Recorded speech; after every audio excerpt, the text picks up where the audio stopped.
السلام عليكم ورحمة الله تعالى وبركاته. نقدم لكم سارة بورخيس ستتلو علينا من سورة القلم. تفضل يا سارة، جزاك الله خيرا. بسم الله الرحمن الرحيم. نون والقلم وما يسطرون. ما أنت بنعمة ربك بمجنون، وإن لك لأجرا غير ممنون، وإنك لعلى خلق عظيم. فستبصر ويبصرون بأيكم المفتون. إن ربك هو أعلم بمن ضل عن سبيله وهو أعلم بالمهتدين. فلا تطع المكذبين، ودوا لو تدهن فيدهنون.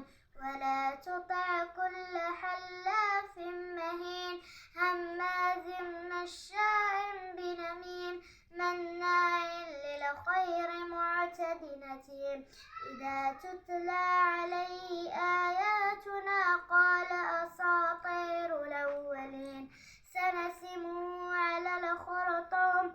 إنا بلوناهم كما بلونا أصحاب الجنة. كما بلونا أصحاب الجنة إذا اقسموا ليصرمنها مصبحين ولا يستثنون. فطاف عليها طائف من ربك وهم نائمون، فأصبحت كالصريم. فتنادوا مصبحين أن اغدوا على حرثكم إن كنتم صارمين.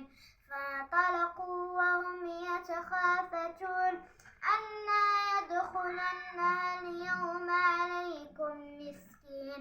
وغدوا على حرد قادرين. فلما رأوها قالوا إنا لضالون بل نحن محرومون. قال أوسطهم ألم أقل لكم لولا تسبحون.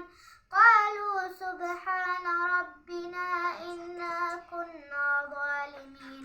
فأقبل بعضهم على بعض يتلاومون.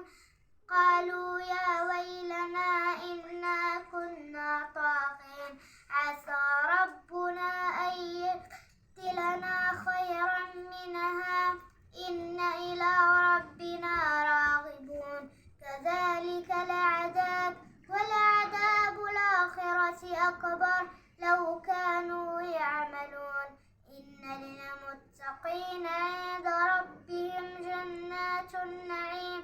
أفنجعل المسلمين كالمجرمين. ما لكم كيف تحكمون؟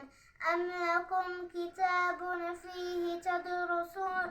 إن لكم فيه لما تخيرون.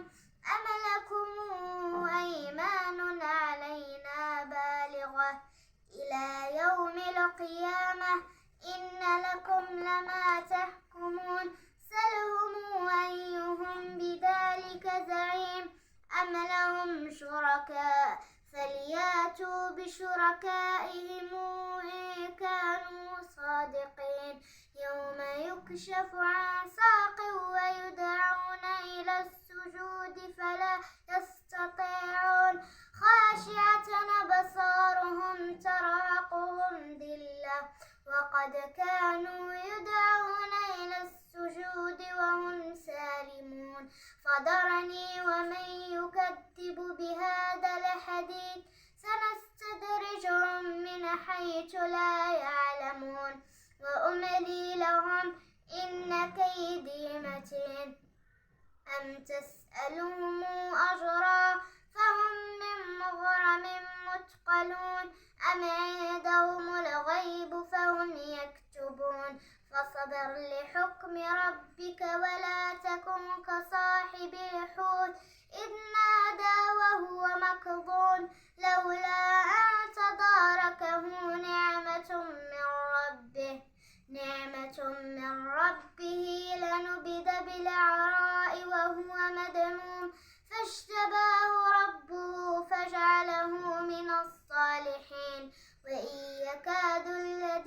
كفروا ليزلقونك بأبصارهم لم سمعوا الذكر ويقولون إنه لمجنون وما هو إلا ذكر للعالمين.